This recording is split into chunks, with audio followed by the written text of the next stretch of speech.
నానమ్మ యొక్క తెలివితేటలు పార్ట్ 2 ఇల్లు కోసం గొడవ.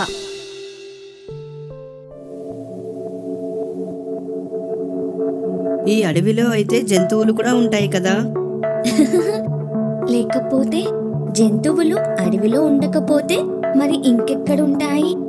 ఓహో, జంతువులైతే జూలోనే ఉంటాయి కదా? ఓహో బుద్ధు, జూలో అయితే వాటిని బలవంతంగా ఉంచుతారు, కానీ అసలైన నివాసం వాటివి ఈ అడవే అవుతుంది. హా,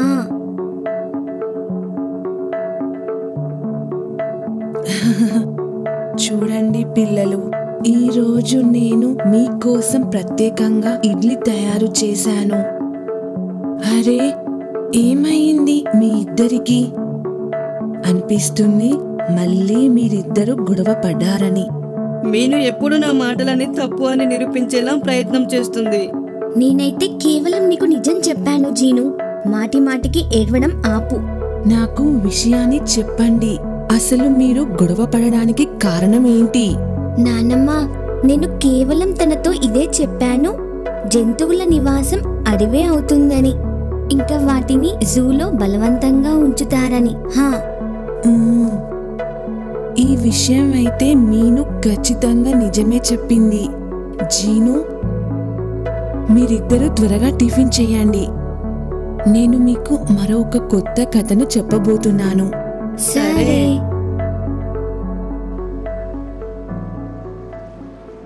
నానమ్మ, నేను నా స్నేహితులను కూడా తీసుకొని వస్తాను. వాళ్ళకి కూడా మీ కథలు వినడం చాలా ఇష్టం. సరే. హా పిల్లలు, కథను మొదలు పెడదామా? ఒకప్పుడు జరిగిన కథ. గ్రామంలో జనాభా పెరుగుతున్న కారణంగా భూమిపై స్థలం తగ్గిపోతూ ఉంటుంది. దానివల్ల ప్రజలు చాలా ఇబ్బందులు పడుతూ ఉంటారు. మరియు ఈ సమస్యను పరిష్కరించడానికి గ్రామస్తులందరూ సర్పంచ్ దగ్గరికి వెళ్తారు. మాకు సహాయం చేయండి సర్పంచ్. మీరందరూ శాంతంగా ఉండండి. నేను మీ ఇబ్బందులను అర్థం చేసుకోగలను. దానిని పరిష్కరించడానికి ప్రయత్నం చేస్తున్నాను. కానీ మీరు మాత్రం తొందరగా ఈ సమస్యకు పరిష్కారం వెతకండి, లేదంటే మనందరి సమస్యలు ఇంకా పెరుగుతూనే ఉంటాయి. సర్పంచ్ గారు, మా పిల్లలు కూడా చాలా ఇబ్బంది పడుతున్నారు. వాతావరణం కూడా పూర్తిగా మారిపోయింది. మీకైతే తెలుసు కదా, భూమి లేని కారణంగా మనమందరము కలిసి టెంట్లో ఉండాల్సి ఉంటుంది. ఇంకా అక్కడ ఒకవేళ వేగంగా గాలి వర్షం పడితే అన్నీ తడిచిపోతాయి. ఇంకా మా పిల్లలు కూడా అనారోగ్యంగా అవుతున్నారు. ఈ సమస్యకు నాకు ఒకే పరిష్కారం కనిపిస్తుంది. అడవిలోని చెట్లను నరికేసి ఆ భూమిపై మన కోసం ఒక మంచి ఇల్లును కట్టుకోవాల్సి ఉంటుంది.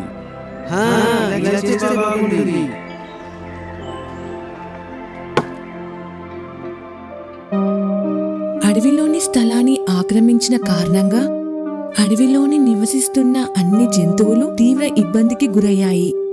ఇంకా దాని తరువాత వాళ్ళందరూ ఒకటిగా కలిసి వాళ్ళ రాజైన సింహం దగ్గరకు వెళ్లారు.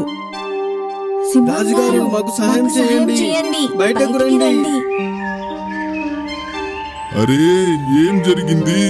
మీరందరూ ఎందుకు ఏడుస్తున్నారు? ఆ మనుషులందరూ మన భూమిని ఆక్రమించుకున్నారు. ఇప్పుడు మనం ఎక్కడ నివసించాలి? ఏంటి? కానీ ఎలా? నాకు విషయాన్ని పూర్తిగా వివరించు. నిన్న సాయంత్రం మేము ఎప్పుడైతే నిద్రపోతున్నామో ఇంకా అకస్మాత్తుగా ఈ మనుషులు కలిసి వచ్చారు. ఇంకా అడవిలోని చెట్లన్నీ నరికి అక్కడ తమ ఇల్లు కట్టుకున్నారు. ఇప్పుడు ఏం చెయ్యాలి సింహం గారు? మీరే మాకు సహాయం చేయండి.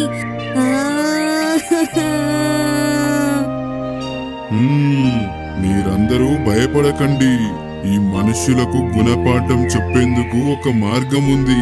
వాళ్ళు మన ఇంటిని ఆక్రమించుకున్నారు. ఇప్పుడు మనం అందరము వాళ్ళతో వాళ్ళ ఇంట్లోనే ఉందాం. అర్థమైందా? మనందరం అలాగే చేద్దాం. మీరందరూ మీ యొక్క వస్తువులను అన్ని అంటే మీ తోకలను కూడా ముడుచుకొని ఇంకా నడవండి నాతో పాటు. అరే అక్కడ చూడండి, సింహం వచ్చింది. ఇంకా అడవిలోని జంతువులన్నీ ఇటువైపే వస్తున్నాయి. నా స్నేహితులారా, మీ అందరికీ ఇక్కడ ఏ ఇల్లు అయితే ఇష్టపడతారో మీరు వెళ్ళి అక్కడే ఉండండి. వెళ్ళండి వెళ్ళండి, మీ మీ యొక్క ఇంటిని ఎంచుకోండి. సింహరాజా, ఇదంతా ఏంటి? మీ అడవిలో ఉన్న అన్ని జంతువులు ఇలా మా గ్రామ ప్రజలని ఎందుకు ఇబ్బంది పెడుతున్నాయి? ఇవి మా ఇండ్లు, వీటిని మేము చాలా కష్టపడి కట్టుకున్నాం. నేను మిమ్మల్ని మా ఇంటిని ఆక్రమించే అవకాశాన్ని ఇవ్వను. ఓయ్, మేము మీ గ్రామంలో లేము. మీరంతా మా అడవిలోకి వచ్చారు.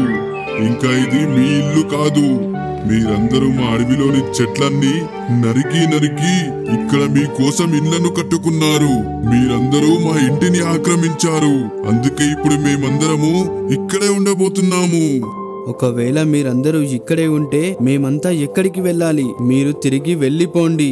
మేమైతే అడవిలోని కొద్ది స్థలాన్నే తీసుకున్నాము, కానీ మీరు ఉండడానికి చాలా స్థలం ఉంది కదా. ఇంకా మా గ్రామంలో జనసంఖ్య పెరుగుతున్న కారణంగా మేము అడవిలోని చెట్లను నరికి ఇక్కడ మా కోసం ఇంటిని నిర్మించుకున్నాము. ఒకవేళ మీరందరూ అనుకుంటే మాతో పాటు ఇక్కడ ఉండవచ్చు, కానీ మేము ఇక్కడి నుండి వెళ్ళే ప్రసక్తే లేదు.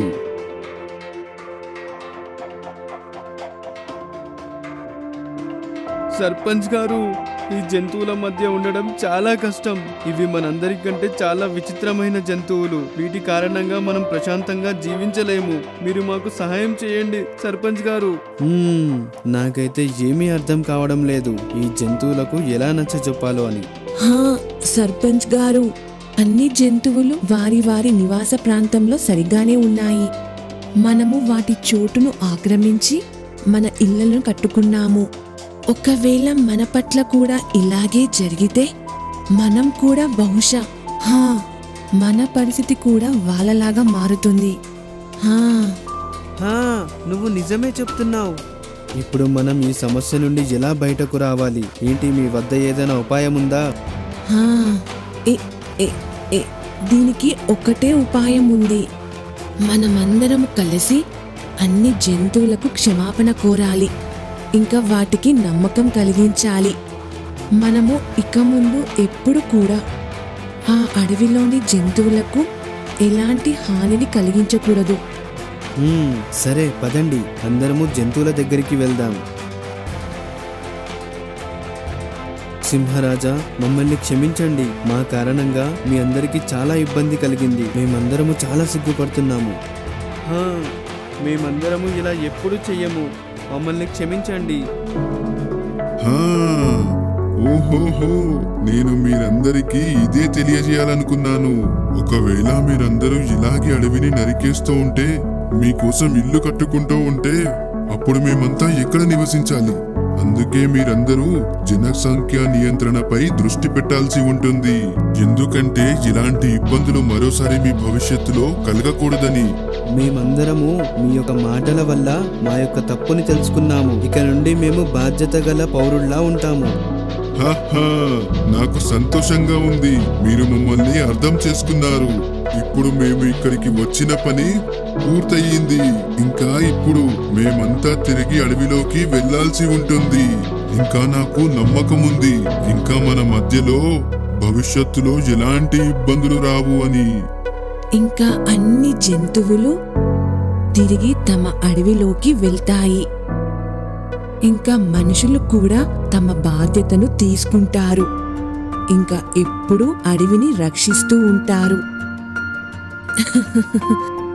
అయితే పిల్లలు, మీకు ఎలా అనిపించింది ఈ కథ? చాలా బాగుంది. అయితే ఈ కథ ద్వారా మనం ఏం నేర్చుకున్నాము? ఈ కథ ద్వారా మనం ఏం నేర్చుకున్నామంటే, మనమందరము అడవిలో ఉన్న అన్ని జంతువులను ఇంకా అడవిని రక్షించుకోవాల్సి అవసరం ఉంటుంది. ఇంకా మనమందరము ఒక బాధ్యత గల పౌరుడిలా ఉండాల్సి ఉంటుంది. మేము కూడా బాధ్యత గల పౌరులము అవుతాము. కావలసిన అవసరం కూడా ఉంది. హలో స్నేహితులారా, మాకు కామెంట్ చేసి ఖచ్చితంగా తెలియజేయండి మీకు ఈ కథ ఎలా అనిపించిందని. ఈ కథను ఖచ్చితంగా లైక్ చేసి ఇంకా మీ స్నేహితులందరికీ కూడా షేర్ చేయడం మర్చిపోకండి. బాయ్.